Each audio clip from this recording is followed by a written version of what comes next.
So at Crossroads Corral, our mission is to promote personal growth, hope, and healing by using our horses. Horses are natural at reading body language. They need to do it in their nature to stay safe. They are also a reflection of our emotions.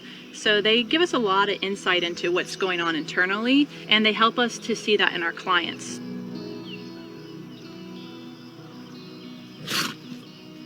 We are a volunteer-run organization. We have an incredible team of volunteers that take care of our horses, that do events for us, fundraisers, client sessions, and everybody has horse experience, and they are some of the most passionate, loving people that you've ever met that we are so blessed to have as part of our organization.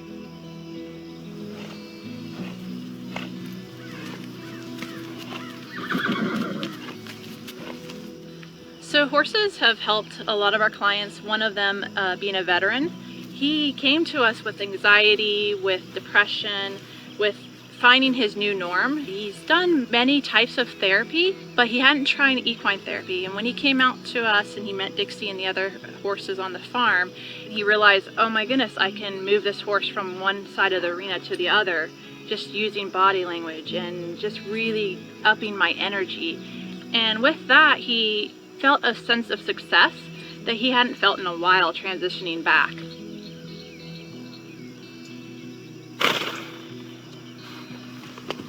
So we have equine specialists on our team, and their job is to be with the client and the therapist. So an equine specialist will look at the ears. Are they being pinned back? Are they swishing their tail out of anxiousness? So they watch the horse's behavior, and that provides feedback into what may be going on with the client. I had a client who was a 7-year-old girl. At school, she was being bullied. So one of the things that we worked on a lot was building her confidence, and she developed a relationship with one of our horses named Toby. She took a photo of him and printed it out and put it on her binder at school. And the one day she arrived for therapy, and the first thing she said was, "Miss Lindsay, I confronted," and she said the little girl's name. She looked her in the eye, she stood confident, all the things that we do with the horses. She said if it wouldn't have been for Toby, she probably would still be getting bullied. And that was something that I left here in tears and knew that we were doing exactly what we were supposed to be doing in this world.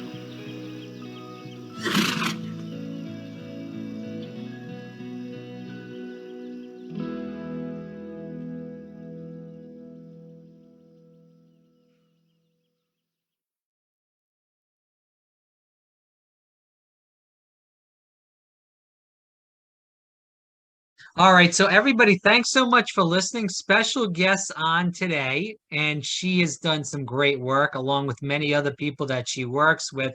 Again, this is Lindsay Brim, and she works for an organization. It's called Crossroad Corral at Green Acres. They do amazing work with horses. They have veterans, people with disabilities in general. Lindsay, we're going to catch you in. See, I'm talking too damn fast.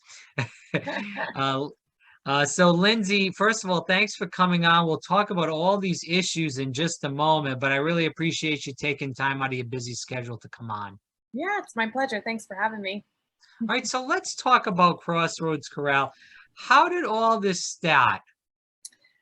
So back in 2015, my girlfriend, her name is Julie Hester, she's also our co-founder.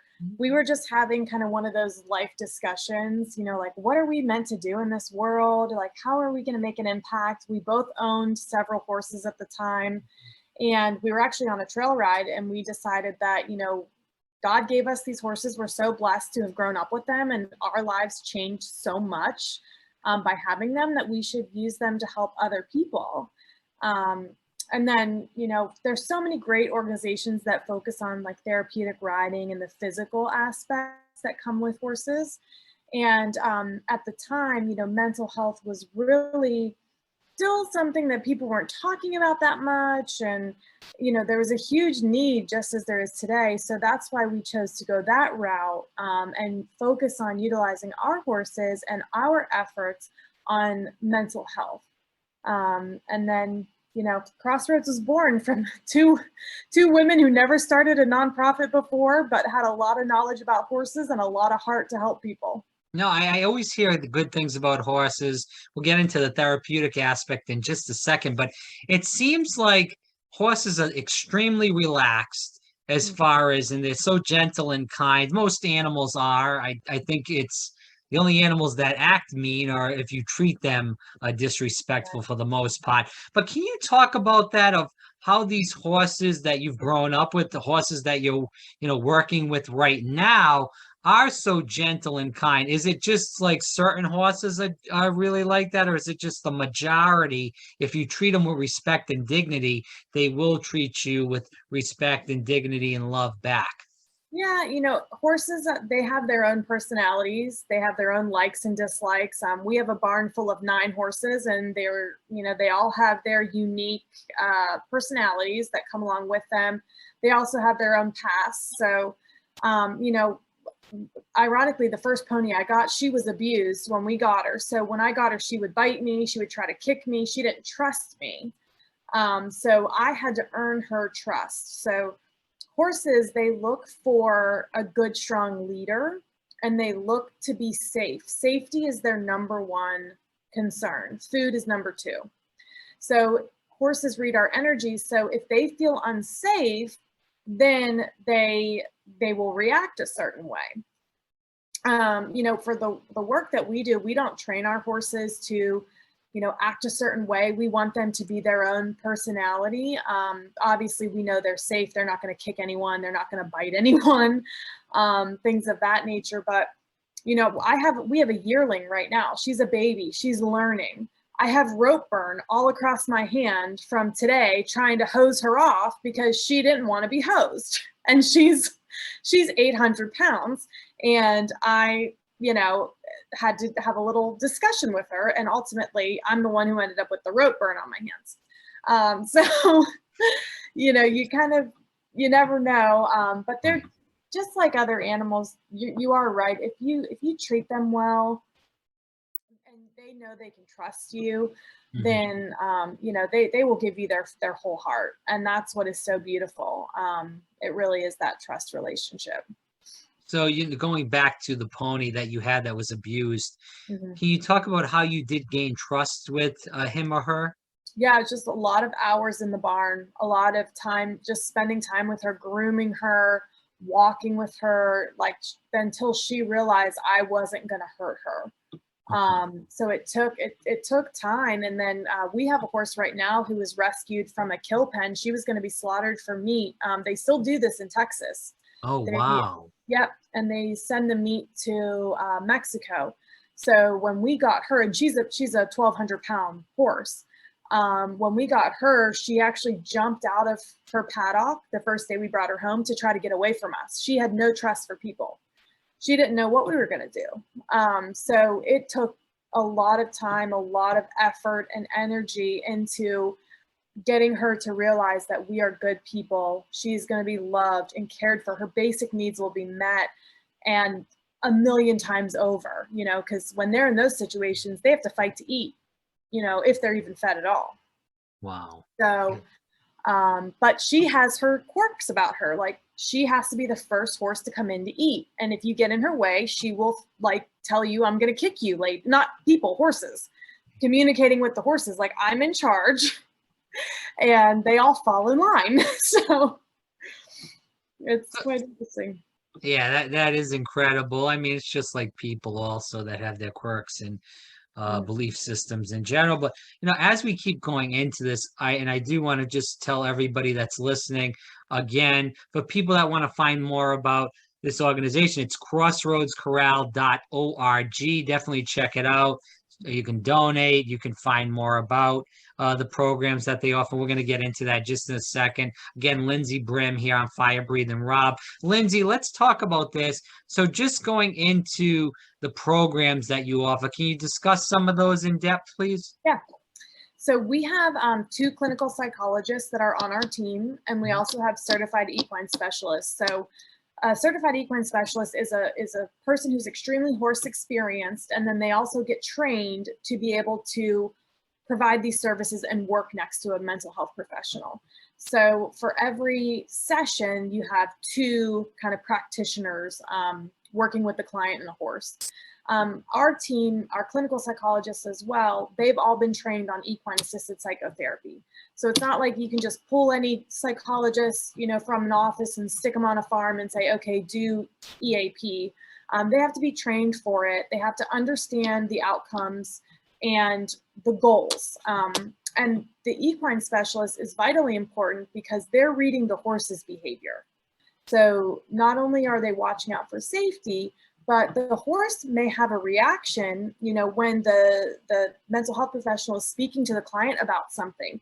The horse might like snort or shy away or do some body language that the equine specialist will pick up on. And then that's indicative of something that the therapist and the client should probably talk about a little bit more. So they pick up on all those emotions that are going on inside of us and sometimes when we don't even realize we're having those emotions. So it's really cool. And, the biggest difference between what we do and like traditional therapy is there's not really a lot of talking. It's more action. So we give the clients a task to do with their horse. We watch their behavior patterns. They kind of self-learn about themselves and self-identify. And that's how they're able to grow. It's not someone telling you, you need to change this behavior because it's unhealthy and here's what you should do. It's, oh, I just realized I make things 10 times harder for myself than I need to because I just took this horse's halter completely apart when all I was asked to do was put it on the horse's face. So it's super powerful in that regard. So you're mostly working with people with mental health issues, obviously veterans also, and people with disabilities. Is that the main groups that you're working with, correct? Yeah, so our main groups right now are anyone with PTSD, anxiety. We work with a group that is helping human trafficking victims, okay. Which is also really special because our equine specialist is a man. So for them to come out and work on the farm and also start building a rapport and relationship with another man. And then we work with a lot of children in foster care. I mean, if you can imagine a 7, 8, 9-year-old child, they're not going to go to talk therapy and sit on a couch and talk, but they are willing to come to the farm. And, these are children who their parents have been arrested for abusing them. These are kids who have grown up with drug addiction in their family their whole lives. I mean, just some of the most, I'd say the most heartbreaking part of my job is reading the referrals that come in, because it's so devastating to see what some of these people are going through, but then it's so amazing to know that we can truly help them. Again, Crossroads Corral, crossroadscorral.org. Definitely check it out. If people, they're learning about you in this interview, they're learning about you on the website, obviously they can donate. We hope if they have a couple of bucks, I know it's tough times for everybody right now. If they could donate a couple of bucks, that would be great. And I'm pretty sure if you donate it, you can take that stuff off your taxes and stuff like that. So that's another positive thing when you donate. Less taxes is always positive. But regardless of that, I know that people can help. I guess I should say, what other ways can people help out besides the donations? Yeah, we, here for our folks who are in Central Florida, we have, we're pretty much volunteer run. So we have a lot of volunteers that help us on the farm, taking care of the horses and things of that nature. We have a Facebook page also, so just Crossroads Corral. I try to keep the content up to date. We always love when people like or share our stuff.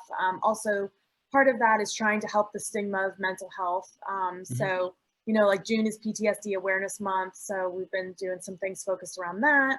So anytime, people engage with us on social is also really nice. So really, I mean, those are, and also, I guess for our Central Florida people, if you know of someone who needs our services, then just reaching out to us so that we can, be of service. What kind of criteria do they have to meet to be a volunteer? Do they have to know anything about horses? Do you teach them all this stuff? How does that work? Yeah, the only criteria really is they have to be 14 years of age and older. Okay. Other than that, obviously we love when people come to us with horse experience, but I would say that 50% of our volunteers come to us without any horse experience, and we're able to train them. Our horses are used to working with people who don't have horse experience because most of our clients don't have it. Right. So it's not a big deal for when they don't. We just don't have, we have no volunteers participating in our sessions because it is therapy, it's HIPAA protected. So we do get a lot of volunteers that say, oh, I'm interested in mental health. I'd love to, volunteer and shadow a session. And that's just not something that we do because we protect the privacy of our clients. But when it comes to barn chores and, grooming the horses and helping clean stalls and doing things of that nature. And we also do project days for like corporations. So like we've had Microsoft come out, they want to spend 3 hours. They help, clean up the farm or do a spa day for the horses. Like things like that are really helpful also for us. So I know you're in Sanford. Where exactly in Sanford is this? Is it near the airport or? No, we are in like the Heathrow, Sanford area. There's a Okay. lot of soccer fields. We're kind of right off there off of South Sylvan Lake. Okay. So yeah. Yeah, I know that area, and I know we have some Florida listeners too. Specifically, if you are in the Central Florida area, definitely check it out. We'll put all this information in the description box regardless. I just want to head to some audience questions. So, if someone does need your services, obviously they would be able to contact you. Does this go through a health insurance? Does it? I know you spoke about. Go So ahead. it depends. So when we started out our organization, our mission is always we serve veterans and their families at absolutely no charge. So if you are a veteran or active military member, we do not charge a dime for anything. Some other referrals that come through, we will ask about insurance because our mental health team, they can accept insurance. So that's always a conversation we will have with the client. And if they want to utilize their insurance, then they can. We also have some private pay options just because, our overhead is extremely expensive for the horses. And then like we will ask for, it's almost like a copay, like a, $40, $50 that goes to the horse. But it kind of varies depending on the client, their insurance, and then we do a lot of scholarships. So that's part of our mission is to raise money for scholarships.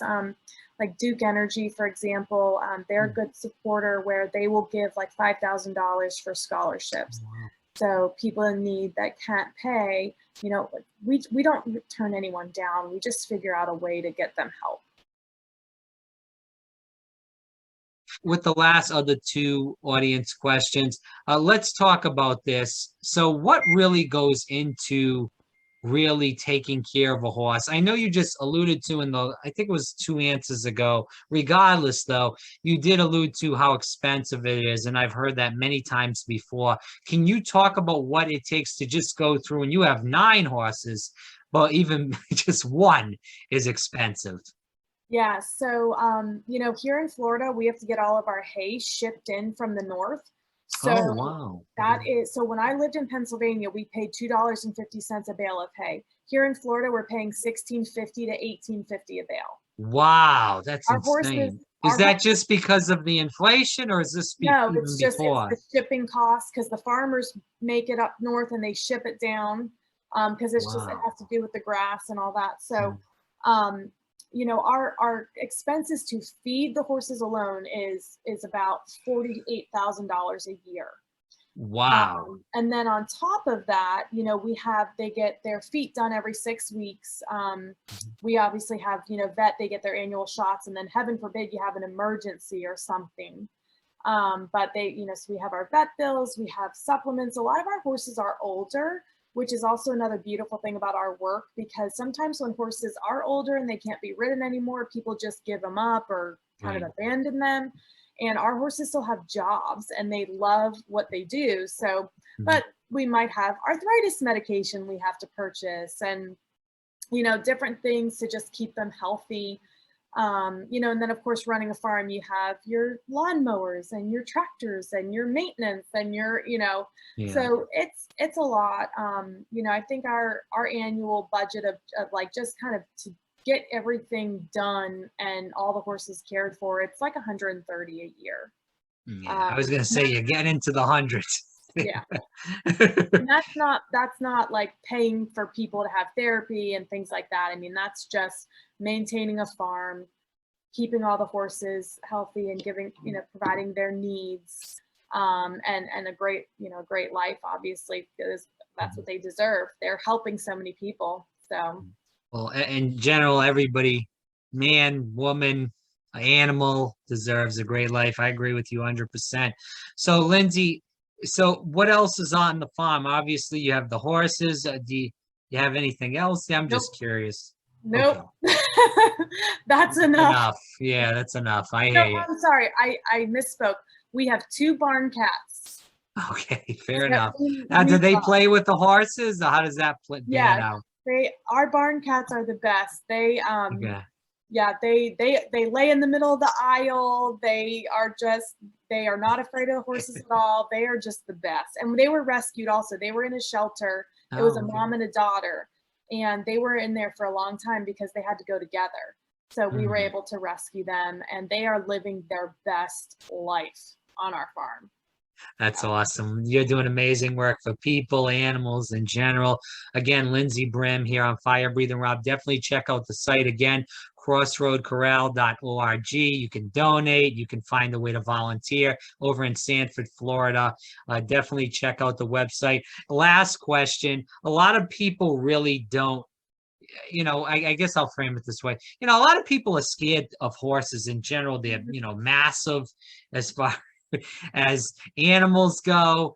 People are afraid of, to ride, and the horse senses that, like you said, and they know if somebody's ridden many times or someone's even, even if you're around the horse, like you said, there's no riding involved. If you're around the horse, that horse can sense whether you've been around horses before, whether you've ridden before. They know the story in general. So, why do you feel people are afraid of horses? Is it just because they're such massive animals in general?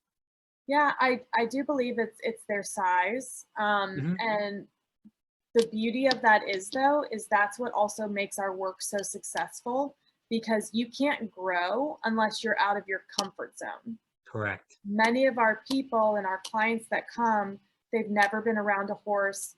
They are, we have horses of all different sizes. We have miniature horses to Oh, okay. gigantic horses, and we do that for a reason, and but just if you think about, you can think about a child, for example, who is 7 years old and has never been around a horse, and their parents have left them, and they don't have friends at school, but they come to the farm and they start working with a 1,200-pound horse, and then they start leading this horse around, and the horse is with them, following them, greeting them, nuzzling them. That is so powerful to them, and the horse is trusting that child as a leader. And I'm using this example because this has happened on numerous occasions, but we had a very small 7-year-old. I mean, he was probably like 50 pounds. And Wow. he was terrified the first time he came to the farm. And I would have to get a stool out for him to be able to groom the horse because he was so emaciated and small, this little boy. And Wow. after 7 sessions, he was walking with the horse, and the horse saw a turtle and got spooked and like kind of jumped a little bit. And this little boy put his hand on the horse's neck and started petting him and started singing to him. And the therapist said, "Oh, like, what's going on?" And he's like, "Well, Toby's scared. And when I'm scared, I sing. So I'm going to sing to him." And like, how amazing is that? That this little boy, like, it like gives me chills. And these are things that happen all the time. But it's just the growth happens quickly from the fear to the love, just because of how the horses are and how the connection happens. And then, of course, like I said, that's how we grow, is when we're out of our comfort zone. So again, thanks so much, Lindsay Brim here on Fire Breathing Rob, crossroadscorral.org. You can donate, volunteer. Also, you can find them on social media, again, Crossroads Corral. Definitely check it out. It's a good organization, definitely worth, like I said, if you have a few bucks to shift there, or also just to volunteer if you're in that Sanford, Florida, Central Florida area in general. Again, any last words before we end, Lindsay? No, I just, I really appreciate you having me on to kind of help spread our message. And I just, I'm such a supporter of mental health. And if anyone out there is needing support, just reach out and get it. It's good for all of us. I feel like seeing somebody should be just like getting a physical every year. So I agree 100%. Lindsay Brim, again, for the website, we'll do it one more time. Again, so I'll go with this. Lindsay Brim here on Fire Breathing Rob, crossroadscorral.org, and on the social media websites. Definitely, if you can, donate and pass this around. Again, Lindsay, thanks so again for your time. Appreciate you. thank you.